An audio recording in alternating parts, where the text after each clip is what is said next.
네. 어제 같은 경우 마이크가 없었기 때문에 제가 사정을 현장에 계신 분들에게만 이야기를 드리고 온라인으로 참석하시는 분들한테는 이야기를 못 드려서 먼저 양해를 구하고 말씀을 시작하도록 하겠습니다.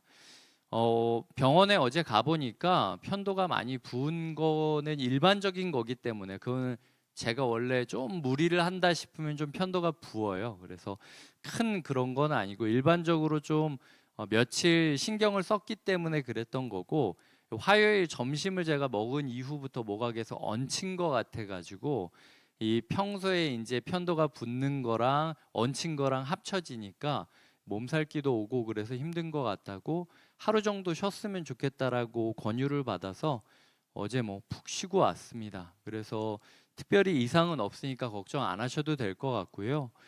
그 참고로 어제 구절 중에 23장 11절 그날 밤에 주께서 바울 곁에 서서 이르시되 담대하라 내가 예루살렘에서 나의 일을 증언한 것 같이 로마에서도 증언하여야 하리라 하시니라 라는 구절은 내년 표입니다. 제가 얼마 전부터 내년 표로 묵상하고 마음에 결정한 구절인데 어떻게 또 하나님께서 딱 이날 그 새벽 기도를 멈추게 하셔서 나름대로는 하나님의 뜻으로 그냥 받아들이기로 했습니다. 너 설교 2번 들으면 성도님들 힘들 수도 있으니까 그냥 요번에는 좀 멈추고 송구영신 예배 때 이 구절을 중심으로 해서 이야기를 나누는 게 좋겠다. 아직 이 구절을 설교하기에는 조금 더 묵상의 시간이 필요한 것 같다라는 하나님의 마음으로 제가 받고 어제 또 감사하게 시간을 보냈습니다. 그래서 23장 11절에 대해서 연말까지 같이 묵상하면서 하나님께서 어떤 2025년을 우리에게 주실지를 기대하는 시간을 가졌으면 좋겠습니다. 오늘 말씀 중에서 반복되는 표현들이 있는데요. 12절부터 보면 바울을 죽이기 전에는 먹지도 않고 마시지도 아니하겠다. 만약 우리 중에 그 어떤 풍문이 들리는 겁니다. 어떤 누구누구가 있는데 이광희 목사를 죽이기 전에는 먹지도 않고 마시지도 않겠다. 뭐 누구누구 나를 죽이기 전에는 먹지도 않고 마시지도 않겠다. 이런 사람이 있으면 그게 스팸 전화든 뭐든 간에 한번 메시지를 받으면 그 다음부터 마음이 좀 어떠실 것 같으세요? 저는 되게 심란할 것 같습니다. 내가 뭘 잘못했나? 내가 인생 헛살았나? 도대체 뭘 어떻게 해야 이 문제가 해결되는 거지? 뭐 오만 가지 생각이 들 것 같은데요. 이렇게 동맹한 자가 40명이었다라는 거예요. 40여 명이 결사대를 구성해서 바울을 죽이기 전에는 먹지도 않고 마시지도 않겠다라고 하는 거죠. 그래서 14절에 보면 또 얘기하죠. 우리가 바울을 죽이기 전에는 이 여기서 나오는 이 우리라는 단어가 이렇게 폭력적으로 쓰일 수도 있는 겁니다. 우리가 바울을 죽이기 전에는 아무것도 먹지 않기로 굳게 맹세하였으니 라고 이야기를 하고 있는 거죠. 근데 이렇게 그 이야기하고 21절에 또 표현이 반복되죠. 그들 중에서 바울을 죽이기 전에는 먹지도 않고 마시지도 않기로 맹세한 자 40여 명이 그를 죽이려고 숨어서 지금 다 준비하고 당신의 허락만 기다리나이다. 오늘 반복해서 등장하는 이 죽이기 전에는 먹지도 않고 마시지도 않겠다라는 40여 명의 메시지를 보면서 제가 묵상했던 것은 우리가 사람들이 우리에 대해서 어떻게 이야기하는 말에 휘둘리기보다는 하나님이 우리를 어떻게 생각하고 대화하시는지에 대해서 더 집중해야 된다라는 거예요. 바울이 만약 이 40여 명의 결사대에 의하여 마음이 녹았다면은 어떻게 되었을까요?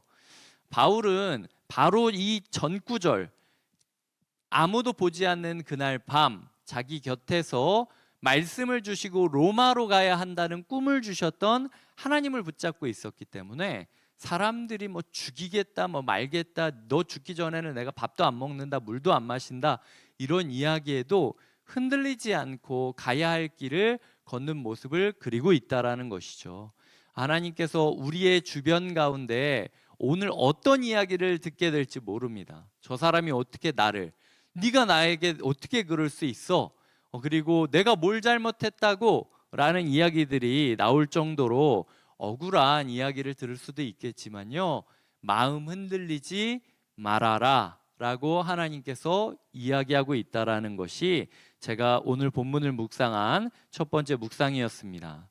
16절이 두 번째 묵상입니다. 바울의 생질이 그들이 매복하여 있다함을 듣고 와서 영내에 들어가 바울에게 알린지라. 이게 되게 스파이 영화 같이 나오는데요. 바울의 생질, 바울의 조카죠. 바울의 혈족, 혈육이 나온 것은 사도행전에서 오늘 본문이 유일합니다. 바울이 어떤 사람입니까? 루스드라나 이쪽 그 전도 여행을 떠나다가 돌에 맞아서 죽을 지경까지 됐고 더베까지 가서 복음을 전했다가 그 근처 16km인가 15km인가 뭐 한 20km 정도의 다소, 고향이 다소가 있었던 상황이었음에도 불구하고 돌아갈 퇴로를 끊고 상처투성이 몸을 이끌고 다시 한번 복음을 들어야 되는 교회를 향하여 돌아갔던 모습을 우리가 얼마 전에 묵상하지 않았습니까? 가족을 버린 거예요. 소위 말해서 뭐 내가 아파 죽어도 가족과 함께 있기보단 하나님과 함께 있는 것을 선택했던 것이 바울의 인생이었습니다. 그런데 정말 아이러니하게도 나는 퇴로를 끊었다라고 생각을 했는데 나는 이제 집으로 가는 길은 없다. 나는 복음뿐이다 라고 가차없이 복음을 향하여 달려가던 바울이었는데 정말 위험하던 그 순간에 떠났던 가족이, 끊었던 가족이 오히려 나에게 다가와 나를 걱정해주고 나를 도와주고 있는 모습을 보게 되었다라는 거죠. 이게 예수님께서 너희의 가족을 버려야만 나의 길을 따를 수 있다라는 핵심이고 열매나 마찬가지입니다. 베드로가 가족을 버리고 그물을 놓고 생계를 포기하고 예수를 따랐을 때 그 가족이 베드로를 보면서 가장이 지금 생업을 포기하고 예수를 따른다고 얼마나 심란했겠습니까? 하지만 그 다음에 무슨 일이 있냐면 베드로의 장모가 죽을 위험에 처했는데 예수님이 가서 고쳐주세요. 내가 가족을 버렸기 때문에, 내가 가족을 우선순위로 두지 않고 예수 그리스도를 우선순위로 뒀기 때문에 오히려 그 예수가 나의 가족을 살렸다라는 것이 베드로가 경험했던 제자의 첫 걸음이었다라는 거죠. 바울이 오늘 그걸 경험하고 있는 겁니다. 나는 가족을 우선순위에서 밀었는데 그럼에도 불구하고 하나님이 그 가족마저도 나의 복음 사역에 동참시키고 나를 도와주시는 모습을 그리고 있다라는 거죠. 만약 바울의 제자들이었다, 바울과 동역하던 사람들이었다라고 한다면 그들이 지금 이 바울을 죽이기 위하여 40명이 눈에 불을 비추고 이를 갈면서 바울 주변을 탐사하던 사람들의 시선으로부터 돌파할 수 있었겠습니까? 지금 전혀 뜬금없는 조카였기 때문에 오히려 이 상황 속에 들어가서 이들이 하는 이야기를 듣고 얘기해 줄 수 있었다라는 것이죠. 그래서 하나님께서 뜬금없는 도우심을 복음을 위하여 우선순위를 조율한 사람에게 주실 것이다. 특별히 가족보다도 예수 그리스도의 복음을 위하여 담대히 걸어가는 이들에게 너의 가족 또한 너의 복음을 위한 조력자로서 내가 세워줄 날이 올 것이다 라는 사실을 우리가 믿으면서 기대하면서 꿈꾸면서 계속해서 걸어가야 된다라는 거죠.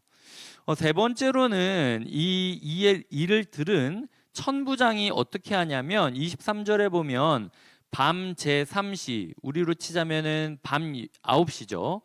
밤 9시에 가이사랴까지 갈 보병 200명, 기병 70명, 창병 200명을 준비하라 하고, 자, 200명, 70명, 200명 총 470명이었습니다. 천부장이다라고 이름 부러지는 이 천부장이 일반적으로 몇 명의 군사를 부렸을까라고 할 때 원래 로마 초기에는 1000명을 다루는 백부장 1000명을 다루는 그 직책이 천부장이라고 이름 지어졌는데 로마 제국 안에서는 땅이 너무 넓어졌잖아요. 그러니까 평균적으로 600명 전후로 해가지고 천부장의 군사 편제가 이루어졌다라고 보게 됩니다. 그렇기 때문에 그렇게 치자면 이 천부장은 지금 혹시라도 나 잘못해서 로마 시민을 죽였다라는 오명을 벗어나기 위하여 600명 있던 자기의 병력 중에 78.3% 나를 지켜주기 위한 수호 병력 제외하고는 470명을 모두 바울 한 명을 지켜주라고 보내고 있는 거죠. 이것도 얼마나 뜬금없습니까? 바울의 평생에 로마 군인 470명에게 보디가드를 받으면서 같이 갈 것이라고 상상한 적이 있었겠습니까? 바울은 매질까지도 당했던 사람이었어요. 로마 군인에게 핍박도 당했던 사람이라는 겁니다. 하지만 하나님께서는 복음을 위하여 꿈을 안고 걸어가는 바울을 위해 바울이 끊어버렸던 가족을 들어서 도와주기도 하시고, 바울이 절대로 기대할 수 없었던 로마 병력의 470명을 동원해서 바울을 지켜주고 계신 것을 볼 수 있다라는 거죠. 하나님이 바울한테 이렇게 얘기해 주시는 겁니다. 40명에 너 죽이지 않으면은 먹지도 마시지도 않겠다라고 하는 사람들이 있다고? 내가 470명을 붙여주마. 진짜 그 40명이 언제까지 먹지도 마시지도 않는지 우리 한번 보자. 하나님이 호언장담을 하시면서 바울을 데려가고 있는 모습을 그리고 있는 거예요. 그렇게 보면, 그렇다가 이제 31절에 보면 보병이 명을 받은 대로 밤에 바울을 데리고 안디바드리에 이르렀다라고 이야기하는데, 이 지금 바울이 있었던 곳에서 안디바드리가 60km 정도 거리입니다. 그러니까 완전히 강행군을 한 거죠. 기병 70명과 보병 200명과 창병 200명 60km를 밤 9시부터 다음날 아침까지 달려간 겁니다. 그러니까 굉장히 강행군을 해서 달려간 거죠. 다 지쳤어요. 지치고 나니까 기병만, 이제 말은 조금 더 달릴 수 있으니까 이 창 들고 뛰던 200명 그리고 그 칼 들고 뛰던 200명은 야, 나 도저히 지쳐서 60km 이상은 못 가겠다. 이제 우리는 돌아갈 테니까 이젠 좀 안전한 것 같으니까 기병 70명만 바울 데리고 가라라고 이야기를 해요. 바울도 지금 24절에 보면 태웠다라고 이야기를 하고 있죠. 바울도 그냥 뛰어갔던 게 아니라 그냥 짐승 타고 말 타고 함께 가고 있었던 편안한 호송길을 가지고 있었던 거죠. 그래서 기병과 함께 40km 정도 더 이동해서 가이사랴에 들어가게 되는 것입니다. 100km 정도, 100km에서 104km 정도 되는 거리를 지금 바울이 안전하게 이동돼 있는 것을 보게 되는 것이죠. 하나님께서는 하나님의 뜻을 따르는 사람에게 이렇게 안전을 지켜주실 뿐만 아니라 마치 자신을 위하여 자신을 죽이기 위하여 모든 것을 걸었던 악한 세력조차도 소위 말해서 니네 말대로 하려면 니네 굶어 죽어야 될 거야 라고 하나님의 뜻을 강하게 보이고 있는 것입니다. 솔직히 바울이 이렇게 막 행복하게 여정을 이었지만 바울의 이 뒤가 행복하지는 않아요. 바울은 행복했겠죠. 하지만 제가 느끼기에 바울이 좀 불쌍할 정도의 모습입니다. 왜냐하면은 이 가이사랴의 벨릭스 총독은 뇌물을 밝히는 사람이었고 어디 출신이냐 물어보면서 떠넘기려고 했는데 바울이 길리기아 사람, 이 벨릭스 총독 관할권 안에 있는 사람이었기 때문에 딴 사람한테 떠넘기지도 못했던 거예요. 그래서 그냥 문제를 치워버리고 결정한 거죠. 그래서 24장부터 보면 바울이 2년 동안 억울하게 감옥에 갇혀 있습니다. 이 억울한 시간 동안 바울이 억울하다라고 울분을 쌓아두는 것이 아니라 바울은 바울대로 몸을 회복하고 마음을 회복하고 자신의 신학을 정립하는 시간을 갖고요. 그리고 우리는 알게 되는 거죠. 이 바울을 죽이기 전에는 먹지도 아니하고 마시지도 아니하겠다라고 한 사람이 진짜 먹지도 않고 마시지도 않았다면 2년을 버틸 수 있었겠습니까? 굶어 죽었겠죠. 본인들의 맹세가 정말로 아무것도 아닌 가벼운 맹세였다라는 것, 지킬 수 없는 헛된 열정이었다라는 사실을 하나님께서 입증해 주시며 이 사도행전을 계속 이어가는 것을 보게 된다라는 것입니다. 그래서 하나님께서 우리에게 우리가 예측하지 못한 뜬금없는 도움들, 기적적인 도움들을 마련해 주실 것을 기대하며 우리가 살아가는 것이 두 번째 묵상이었고요. 세 번째로 보면은 이 글라우디오 루시오라는 사람이 25절부터 30절까지 편지가 나옵니다. 이 설교에 대한 이야기는 자세히 나오곤 하는데 이 편지가 자세히 나왔다라는 사실이 되게 인상적이지 않습니까? 근데 어떤 부분을 우리가 알 수 있냐? 요게 세 번째 묵상이었는데요. 26절에 글라우디오 루시아, 이게 천부장 이름입니다. 이 사람이 자기의 이름을 이 편지로 드러내고 있고요. 근데 자, 세 가지를 볼 수 있었습니다. 첫 번째, 27절, 이 사람이 유대인에게 잡혀 죽게 된 것을 내가 로마 사람인 줄 들어 알고 군대를 거느리고 가서 구원하였다. 이게 진짜입니까? 거짓말이죠. 왜냐하면은 모르고 그냥 소동이 일어나서 이집트 해방군인 줄 알고 잡으러 갔던 거예요. 근데 로마 사람인 줄 들어 알고 어떻게든 자기 공로로 들어서 이거를 포장하려고 지금 거짓말하고 있는 거죠.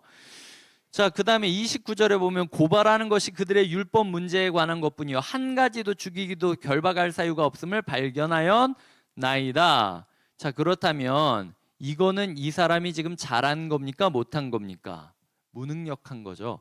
자기 관할 하에서 자기가 천부장이고, 천부장은 재판권까지 갖고 있었는데도 불구하고 바울의 재판을 종결짓지 않고 위로 올렸다라는 건 이 아랫사람이 윗사람한테 문제 올릴 땐 해결 못하는 무능력이 드러나는 겁니다. 겉으로 아무리 포장하려고 그래도 사실은 저 이거 해결하지 못할 정도라 당신한테 떠넘깁니다. 마치 빌라도가 헤롯한테 예수를 떠넘겼듯 지금 떠넘기는 자기의 무능력을 그리고 있는 거죠. 첫 번째로는 거짓말을 보았고, 두 번째로는 무능력을 보았고, 세 번째 30절에 보면 그러나 이 사람을 해하려는 관계가 있다고. 누가? 이 누가가 누굽니까? 이거 바울의 조카지 않습니까? 바울의 갇혔던 바울의 조카가 이걸 나한테 알려줘, 이렇게 쓰는 게 사실인데, 그렇게 쓰면요 자기의 무능력이 더 드러나는 거지 않습니까? 그러니까 요 정도는 내가 한 것처럼 지금 또 포장하고 있는 거예요. 그래서 요것도 무능력과 거짓말이 이제 엉켜가지고 자기 포장으로 드러나는 거죠. 누가 내게 알려주어 곧 당신께로 보낸다 라고 이야기를 하면서 어떻게든 거짓말하고 무능력하고 자기를 포장하는, 그리하여 이 바울의 생질이라는 사람의 이름은 끝까지 등장 안 하지만 우리가 전혀 관심도 없었던 글라우디오 루시아라는 천부장의 이름은 드러나게 되는 것. 이게 이 천부장의 한계이고 문제였음을 우리가 알게 된다라는 겁니다. 이런 사람조차도 하나님의 도구와 통로로 쓰임 받아서 우리가 복음을 전할 수 있도록 해주시겠다라는 약속인 것이죠. 그래서 우리가 어떤 상황을 받건 간에 우리 곁에 계시는 하나님께서 우리에게 주시는 꿈 하나 붙잡고 끝까지 나아가자. 그리하여 우리를 죽이기 전에는 먹지도 않고 마시지도 않겠다라고 부정적인 말을 하면서 우리에게 달려든 40명이 있다 할지라도 그 40명으로 인하여 마음 흔들리지 말고 하나님께서 하나님만 붙잡고 있으면 군대 470명을 붙여주시겠다라는 거예요. 오직 우리에게 필요한 건 하나님 한 분입니다. 다른 누구도 우리에게 위로가 될 수 없고 우리에게 격려가 될 수 없는 거예요. 지금 하나님 한 분 때문에 바울의 제자들도 아니었고 야고보와 장로들도 아니었고 아주 탁월하고 그 명성이 있었고 정직한 관리도 아니었었고 결국에는 하나님 한 분 때문에 이 일이 이루어지고 있는 겁니다. 하나님 한 분만 붙잡고 하나님 한 분 곁에만 계시는 하루 되시길 주님의 이름으로 축복드립니다. 기도하시겠습니다. 하나님, 오늘 우리의 삶 가운데 어떤 부정적인 이야기가 맴돈다 할지라도 하나님 한 분만 의지하고 하나님 한 분만 기대어 살게 하여 주시옵소서. 예수님의 이름으로 기도드립니다. 아멘.